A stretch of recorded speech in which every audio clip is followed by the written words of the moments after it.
My name is Harry. I'm from London. Meghan Markle here.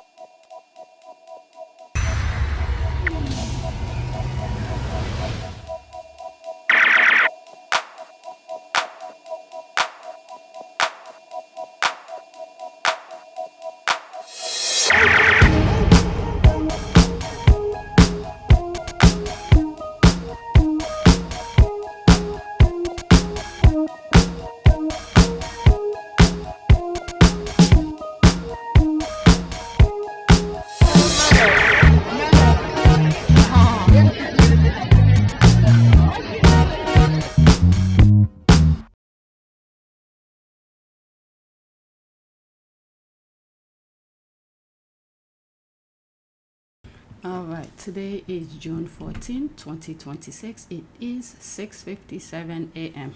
7 o'clock. I just finished editing whatever I did yesterday. Oh my god, I think I did like 4 videos. Unbelievable. All right, so let's go on X. There's a couple things I want to share with you. There are still some images. New images are coming up. The squatty who's doing those images, she keeps on adding more images. Okay, so this is New York celebrating the Knicks won the NBA Finals. They won the championship. So it's further down on the list. Oh, what happened? Let me pause. Alright, so there are more images. I'm not gonna go over everything, but at least the caption, and just in case, I don't know, majority of the time when I come across them, I put them on my community board on APTS Sussex. So just go and check them out. Okay, just before tripping the color, Charles cried, "Remember this parade about me." Kate muttered, "Why does Republic keeps booing at me?" William grinned, "One more episode of Suits before we go." Camilla said, "Front and center, dear. That's all you need to know."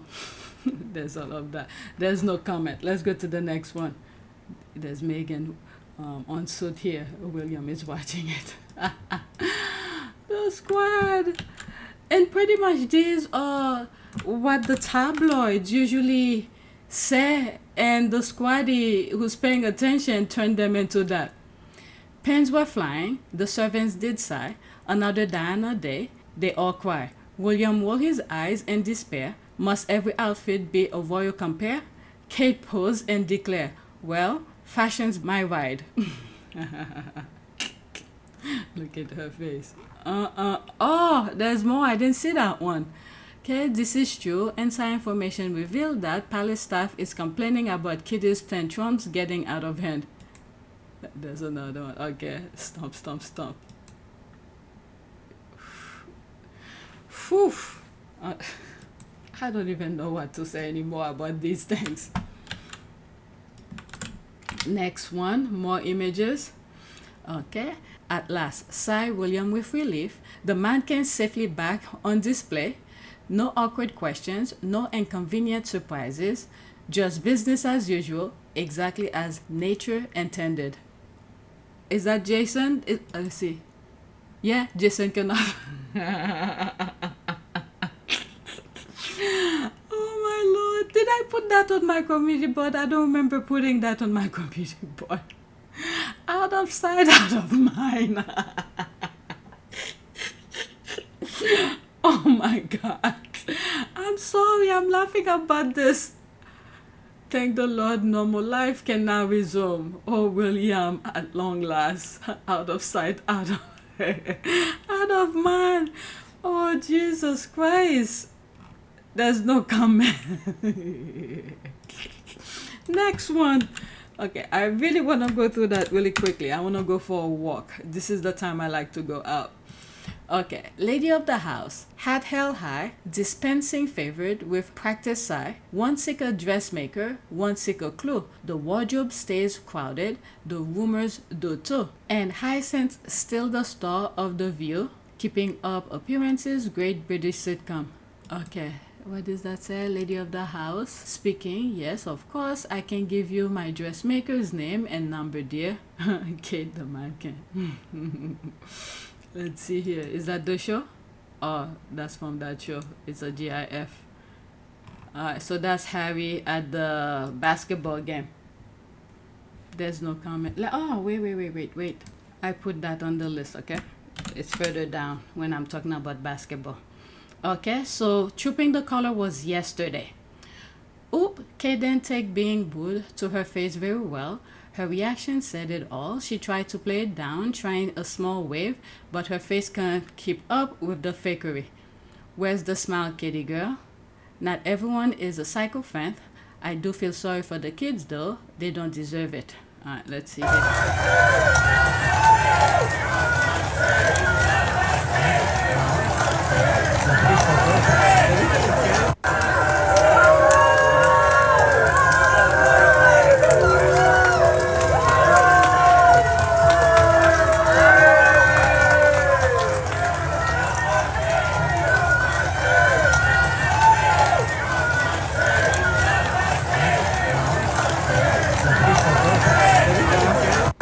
Alright, so there will be a screenshot in between. I'll try my best to share it with you.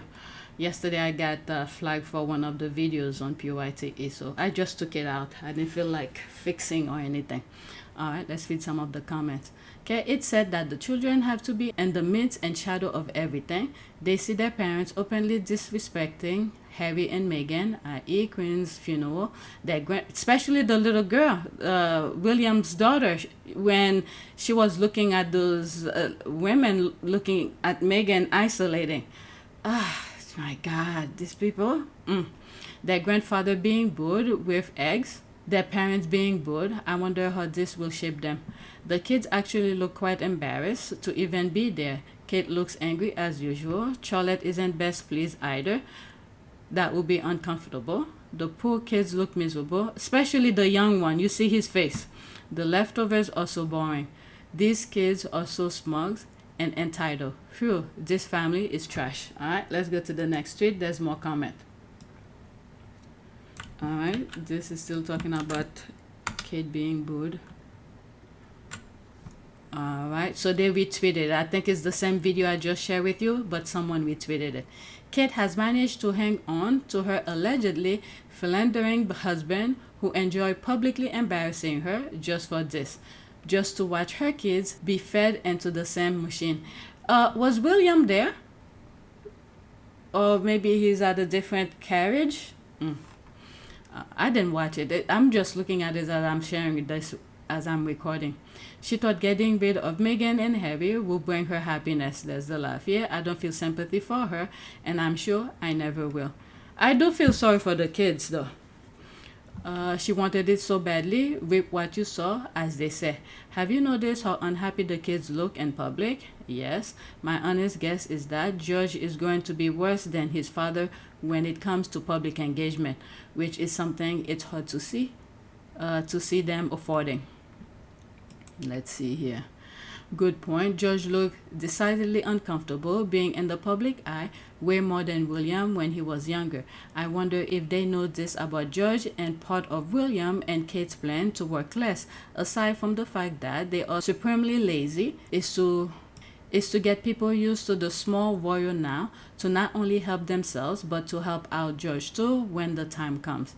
That's why William and Kate do jack all now. They have to set the stage early so that the public and press become used to minimal engagement between the public and royals. They have been telegraphing for at least 3 years to expect them to do way less, and the press have dutifully accepted that. The voter called out William and Kate for working less than the old folks. The only people who seems to call them out is Liz Jones and Amanda Platel, laughing my ass off. Okay, I don't follow them. As I'm reading this, I'm assuming it's correct. But you, who's listening to me reading this, or you reading alone, do your due diligence and see if this is correct. I don't care about them. I just want to see what's happening on the other side since the squad are talking about it. Oh damn, I click on it. I think it might play a role. I think it's clear the era of bread and butter engagement will end when Charles and Anne can no longer do them in any quantity. What comes next is on William. I think what people have forgotten is those bread and butter engagement exist for a reason. They were quite literally invented to give the royals something to do, to at least cosplay at earning the status and the wealth. What happens when they stop? While the cost to maintain the family only increase with time. I don't know. Well, pretty much William is playing perfectly into what's coming next. Okay? Just look at what's happening in the US. You have the Meghans.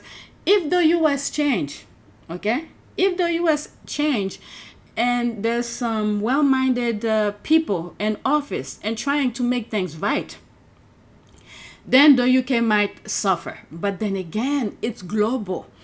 But let's say if the MAGA type of mindset remain, okay, William is playing perfectly into that role because the same group, the papers, the TVs, whoever's in the UK's captured form of communication, they have William to help them. They will back William, okay?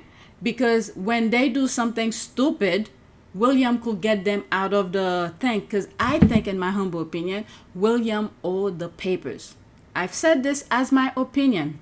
This is not the first time I'm saying this, but it's my opinion. Because the papers wanted, in my humble opinion again, I think wanted William to prevent Harry from suing them.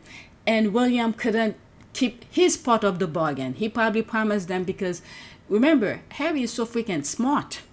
Okay, he play, down low, yes sir, or because of hierarchy kind of thing, show respect and whatever. But when it comes to his mother and the hacking, that's when they didn't expect that from Harry. So William thought, from everything he has done to Harry, up until the papers, the phone hacking and things like that, he thought, because of how he has handled Harry, he probably gave the papers a promise that he will prevent Harry from suing. But he didn't think Harry had this, that fighting spirit within him. He didn't think Harry could do that. And then on top of it, and then Harry had Meghan to back him up. There's so many reasons they didn't want Harry to marry Meghan. Okay, forget the racism. It is part of it, but let's take that out of the thing. Because they wanted to isolate Harry. And Meghan is so freaking smart. And when the lawsuits start happening, maybe they thought that Harry will be talking to them. And I think at the beginning they did. Meghan as well was talking to the palace, let them know their plan. But they go around and backstab them once Harry and Meghan realize they are being set up. So information have stayed within just Harry and Meghan. They become like the team that they promised themselves to be. Okay? So the palace thought, or William thought, he could get Harry to do whatever he wants, to compromise, and he can't do it. And I think the paper probably gave William a little extra after he settled with the papers. All right, even though he had upper hand, but whatever was going on in his brain. All right, they give him a little and said, this is for you to make sure Harry doesn't sue us. And that didn't happen. So now William owes, in my humble opinion, William owes the papers, the tabloid, content to, I don't know, for whatever, because he didn't hold his part of the bargain. Harry went and sued and won millions. Okay, all of them. And I don't know what's happening with Daddy Phil right now, but I didn't hear too much about it. So once the Harry married Meghan, and he got that backup, brilliant strategist to help him maneuver after knowing that the family is backstabbing both of them. Okay, Harry was already smart, but anyway, it's a long story. I've said this so many times, but whatever. Well, why did I bring all of this? The reason I brought this up is that the papers, the establishment, the upper class people will need the institution to back them up when they do something stupid. So William fits perfectly. He needs them, and then the establishment, those people with titles, need William as well. Okay, so they scratch each other's back. So they need each other. I think what people have forgotten is those bread and butter engagement exist for a reason. They were quite literally invented to give the royals something to do, to at least cosplay at earning the status and wealth. What happens when they stop, while the costs to maintain the family only increase with time, I don't know.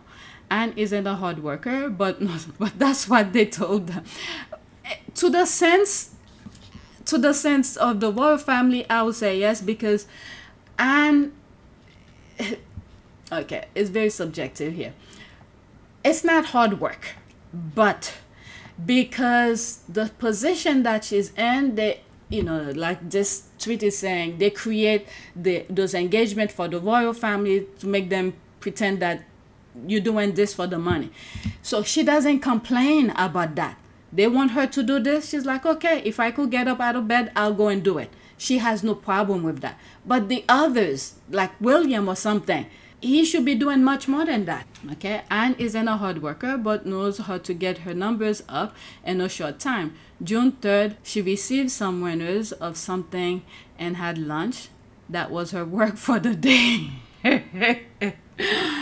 All right, let's go to the next tweet. We're talking about New York Knicks now.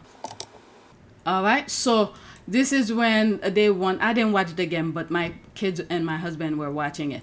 Okay, wow, congratulations, Knicks party celebration. That's on the street. 47 seconds. Screenshot in between, okay? Black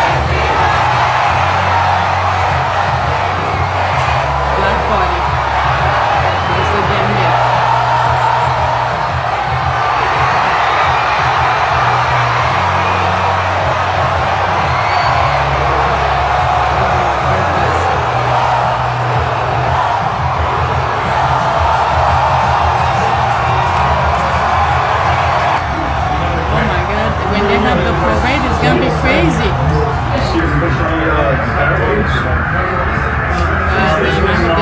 Hey Frank, the first thing you did when you became friends is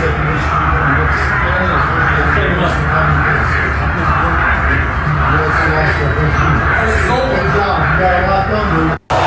Alright, so there will be screenshot in between. Alright, let's go to the next tweet.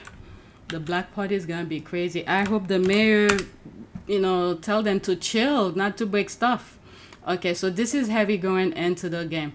Spike Lee probably telling Prince Harry, quote, "You better be rooting for the Knicks," end quote. So cute. Reminds me of the exchange Harry had with Magic Johnson. The prince fits in anywhere, just like his mom, the people's prince. I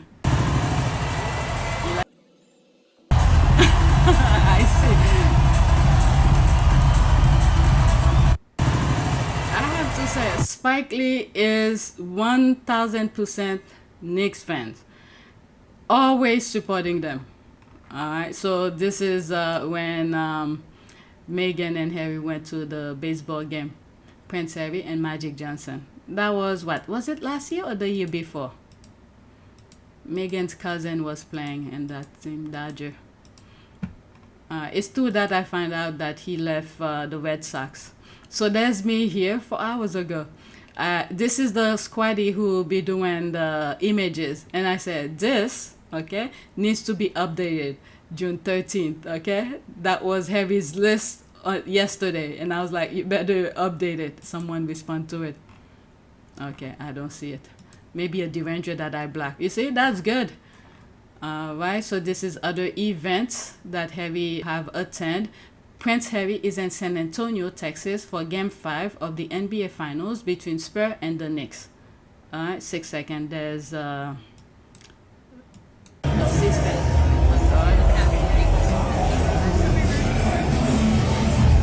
Alright, so that was that. Anymore? There he is here. Oh my god, he looks so good. Taxi British press, don't panic. The prince is probably looking at the score or a replay. He's not looking for ways to take over the British monarchy. You're safe. Alright, 17 seconds. These are extra. I don't have these on my list. Alright. Let me go through it really quickly. It's foreign. Alright, so that's that. I believe this is the, how do you call this? What's his position? What his position? Commissioner. He's the commissioner of the basketball. Oh my God, I'm picking my brain. It's right there under his name, Adam Silver, NBA commissioner. All right, so there's this again. All right, let's go to the next one. What I just shared with you was extra. Now back to my list. Okay, let me pause. How dare Prince Harry attend a very important Game 5 of the NBA Finals after the trooping of the protest? Oh, protest. Doesn't he knows that he shouldn't be in public for at least a week so the leftovers could make Sunday's headlines? Well, the NBA Finals doesn't wait. It was scheduled. Did they even make headlines during the charade? All right, 12 seconds. When you're the commissioner of Elite, you meet interesting people, don't you? To say the least. Prince Harry taking in the action here He looks in tired. Game 5 from the Frost Bank Center. All right, there's me here saying they need to update that every time I see it. All right, let's pause that GIF. I still think the royal family missed a trick to restore some respect yesterday by pulling a float behind the carriage with Andrew and Stocks so the public could throw rotten fruit and vegetable. All right, Harry enjoying a basketball game rather than standing on the clownery pantomime balcony. Harry seems to have completely erased that corny trooping parade from his memory bank. He'd rather go to the NBA Finals in San Antonio, Texas instead. Who could blame him? Free world, there's all of that. All right, next tweet. Still talking about Harry basketball. Okay, so these two we already seen. Page 6 versus the video. Page 6, Spike Lee denies Prince Harry's handshake and awkward Knicks versus Spurs game interaction. Watch the video. Spike Lee didn't deny Prince Harry any handshakes. Oh my goodness. So this is the page 6. There's the headline. Sheesh. And there's the video.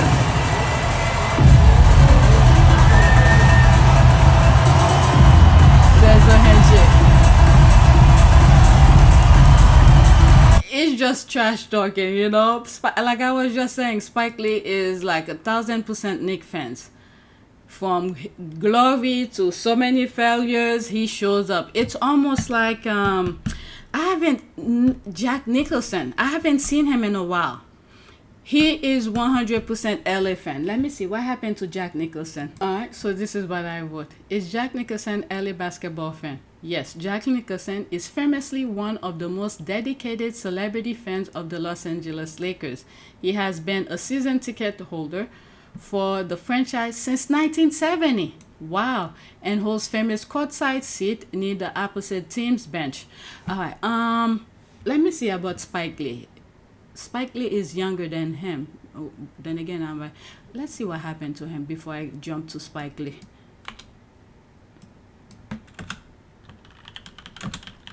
I haven't seen him in a while. Yes, Jack Nicholson is still alive. The legendary actor is 89 years old. He has largely retired from the spotlight but resides quietly in Beverly Hills, California. Yeah, I haven't seen him in a while. Okay, let me look into Spike Lee. They put the same time he's been getting tickets. Okay. Yes, Spike Lee is widely considered the ultimate New York Knicks superfan. The acclaimed filmmaker has been a courtside fixture at Madison Square Garden for decades, famously purchasing his own season ticket since 1985. Okay, that's what I was saying.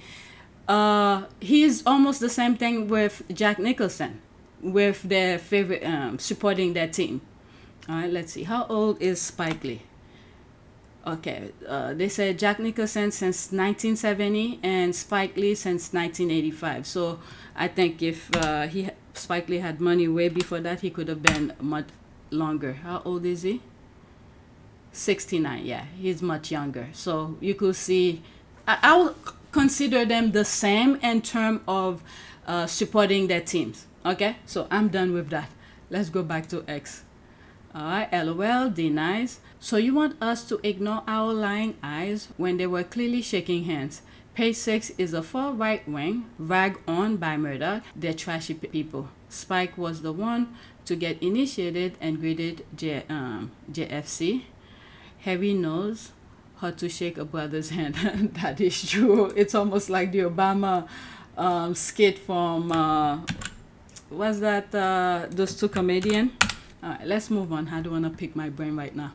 All right. Prince Harry was already in San Antonio for the Warrior games when he was invited to the NBA game by the commissioner Adam Silver.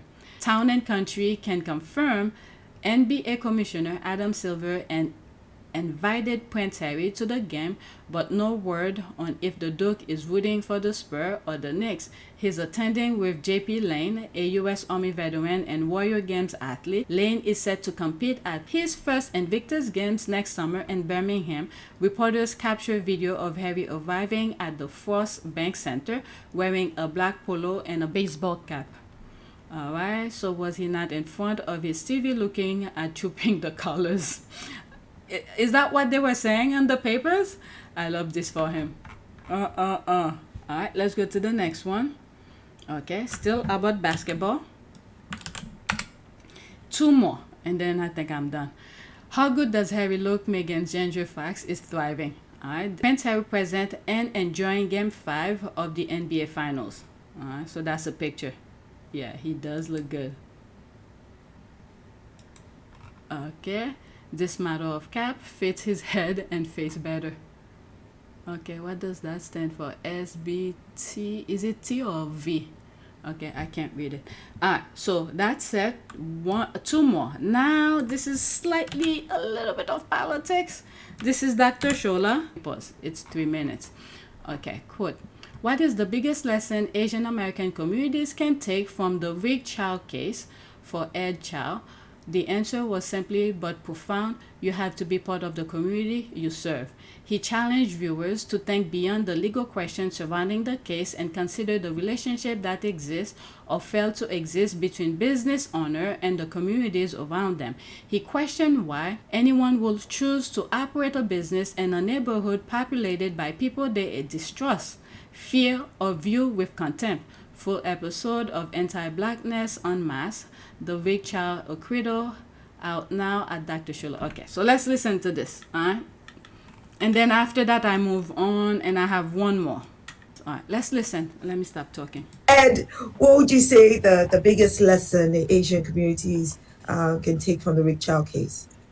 I would say the biggest learning thing is you have to be a part of the community that you serve. And I think if that had happened, I don't think this would have happened. Because the way it comes off right now is it seems like, why are the Chows operating in a business in a neighborhood full of people that they hate? Why do they run a business in a neighborhood full of people that they think lowly of? You know what I mean? And I think if they had done more than just operate a store in that neighborhood, I think if they had done neighborhood outreach, if they had created community with the people that frequent those stores, I don't think that dehumanization would have happened. I don't think they would have seen a 14-year-old and thought that he was being a criminal. I don't think they would have seen someone who they thought was stealing water and dehumanized them to the point that they were like, well, this is worth shooting someone over. And I think it's that dehumanization part that's easily able to be overcome if we could just treat people like people and not like narratives that we want them to belong to. And I think that's the biggest thing that we need to learn from all. And you know what I realize as well? Israel. Okay, I've shared this clip so many times. I usually put a screenshot of it, but if you hear the audio, they came to the U.S. and claimed that their biggest threat is young African American. Of the Israeli government holding a private convention here in the United States. One of the people in attendance at this secret meeting was Judith Varnai Shorer. She's a former Israeli consul general who was operating out of Atlanta. She was one of the main people saying that the biggest problem that they had was young black people in the United States. But don't worry, they've got some black leaders on the payroll. The major problem of Israel is with the young generation of the black community. I don't know if that's the dog whistle for other communities to act upon it. Okay? And the other thing as well, there's a video that I came across. I'm not sure where this person, the shop owner, is from, but more like a Middle Eastern. Could have been Pakistan or Indian. I'm not 100% sure. I'll try to look for it. I guess the kids usually come and buy stuff, and he made a deal with the kid. If you have good grade, show me your report card, and you pick whatever you want in the store. Okay? And then every time the kid come, have good report card, he will show, and then he let the kids pick whatever they want. Let me look for it while I'm thinking about it. You know what? Listen to this while I go search for it. All sides, all communities. Damn. That was a bar. I'm sorry. When you said you have to be part of the community you serve, as soon as you said that, even deep within my spirit, I don't think this just applies to Asian Americans. It applies to all communities, because that is so true. Because that is the way you break down all those stereotypes. Once you get to know people. And I think from stuff some things I've seen on social media, there are Asian businesses in diverse communities who are part of the communities they serve. It's just that the child case simply highlighted maybe the worst example of a business that is not part of the community it serves. So I think what you said is spot on. If I could just add on one thing, like for instance, my mom, we grew up poor. My mom worked in she worked in a wig shop in a black neighborhood. But she didn't just work there. She learned black hair. She then started to cut the wigs and start fitting them onto people and helping them style. She learned to be a part of that community. You know what I mean? And she did the most that she could within her own abilities. And it was that was the reason why the people who frequented that store loved my mom, because she wasn't just there selling them wigs. She learned about them. She put an effort to care about them and do the best for them. And I think it's just that little thing. It's not much, but we just need to humanize each other. Okay.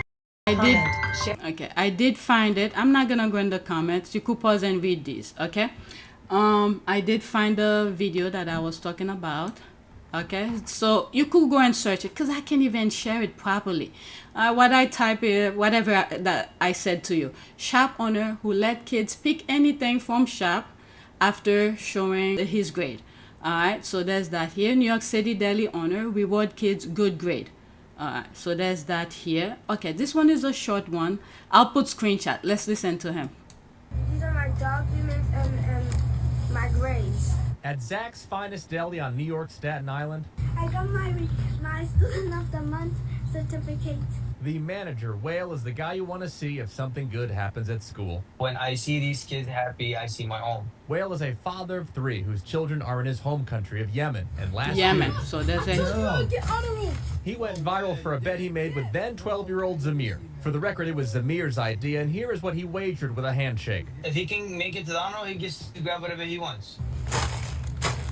It took him a few months, but by June, Zamir made the honor roll and was getting as many bags of Doritos as he wanted. Within a few days, the video started picking up millions of views on TikTok, and you can guess what happened next. When the video went viral, other kids started coming. Fast forward a year, and now Whale says Wow. kids are coming in every day to exchange their good marks for good eats. Although he says it's not always for snacks. What are the most popular items? Eggs, Eggs. bread, milk. To help pay for this program, That's what I Whale's was brother gonna set up a GoFundMe, which has raised more than $70,000. He also sells T-shirts to help fundraise on his website, which is islandoc.com. What does OC mean? Ak is a slang for the bodega man, the Arabic guy, the brother. Hi, I got my honor roll. But why does an OC working 13-hour shifts 6 days a week put in so much effort for this mission? These are my documents and my grades. documents. It proved to me that everybody, all the kids is very smart. They just need someone to believe in them. These are my documents and I love the word my he used. grades. Okay, so I was just about to say this, but I didn't know he has a GoFundMe, because if he did not have the GoFundMe, it was gonna cost him to be giving these things out, because if it was gonna come out of his pocket, it costs money to get those things to his shop. So he has the GoFundMe as a backup to help fund the kids picking up whatever he wants. Okay, so this is what it means to be part of the community. Okay, like I was saying, I said Middle Eastern, whatever, he has the complexion of it. I didn't know exactly. So the video says it's from Yemen. May God bless him. Okay, so this is the thing that some Asian could do. Look at this. He has a GoFundMe. He probably making more money from the GoFundMe, from giving the kids things like that. Okay? So it works for him. As a matter of fact, I was gonna find his name of the store if he didn't have a GoFundMe and things like that. All right, so that's that. This is my last one for this video. I'll put the link. Well, you could go on YouTube and search it. Okay, there will be screenshot. I can't even show the video properly. Okay, so this is Tuvo. He has a YouTube channel. Okay, what I want to see while we're boycotting these businesses, let's listen to him. If I don't apply, let it fly, but the was it gonna holler? All right, let's see here. So I hear we're gonna boycott Asian businesses and start reinvesting in our own. Well, if we're gonna do it, we need to do it all the motherfucking way, because as long as I've been alive, all I've seen is black people try to go out their way to diminish black businesses, always trying to downplay what somebody else is doing, always referring it to as, oh, your little pop-up shop, oh, your little corner store, oh, your little nail talk, oh, your little hair salon, oh, your little law firm. Yeah, Well, it's a lot bigger than what the fuck you got going on. Enough with the bullshit. If we're going to do this, we're going to do this all the way. We start with uplifting, start leading with grace. Because why is it that when something goes wrong, we go out our way and automatically start blasting people online rather than hitting them up in the DM saying, hey, you messed this up. Let me grant you some grace and tell you what you can do to be better. No, we're going to go to the internet. We're going to make a video. We're going to go viral. We're going to tell our family and friends not to fuck with that black business because they messed up one small motherfucking order. But yet and still, you'll still go to that white business. You'll still go to that franchise knowing damn well your ass ordered hot fries and they cold as shit. How many times did Popeyes lie and said they gave you legs and thighs and you open up the box and it's a titty? A whole big ass breast knowing damn well you don't fuck with white meat. But you never took your ass on the internet to blast Popeyes, but you'll blast that black business though, right? If we're going to do this, we need to start leading with these black businesses with care and compassion. And guess what? Care can come with a critique. You don't have to be hypercritical all the goddamn time. All right, so that's that. Okay, should I do a prayer? Prayer. Okay, let's say unity since it's popped up here. Let's pick an image, whatever is here. Can I say the unity prayer? My adorable Jesus, may our feet journey together. May our hands gather in unity. May our hearts beat in unison. May our souls be in harmony. May our thoughts be as one. May our ears listen to the silence together. May our glances profoundly penetrate each other. May our lips pray together to gain mercy from the eternal Father. Amen. I'm surprised I was able to see it. It's very small, but hey, I'm able to read it properly. Right, so that is it. Please take a moment to subscribe, like, and share. If you want to support this channel, there's a PayPal link and a Cash App link in the description. You could donate. Those who have donated, thank you. And that is it. I need to go take a walk. Thanks for watching.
It is a great privilege to be with all of you today.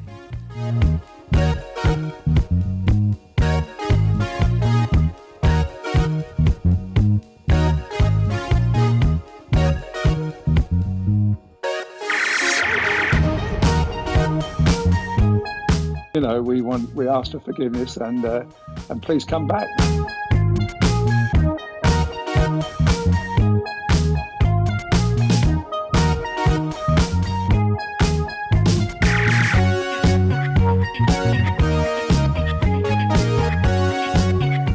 As you saw me find the love and happiness that I'd hoped for all my life.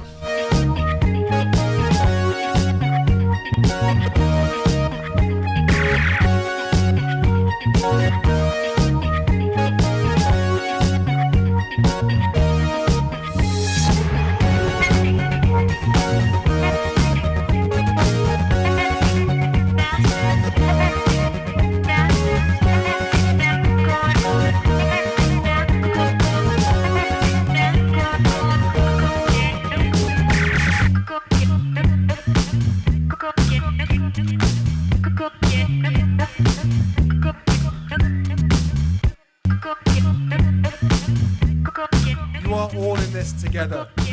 And if I may speak personally, we are all in this together. Because asking for help was one of the best decisions that I ever made.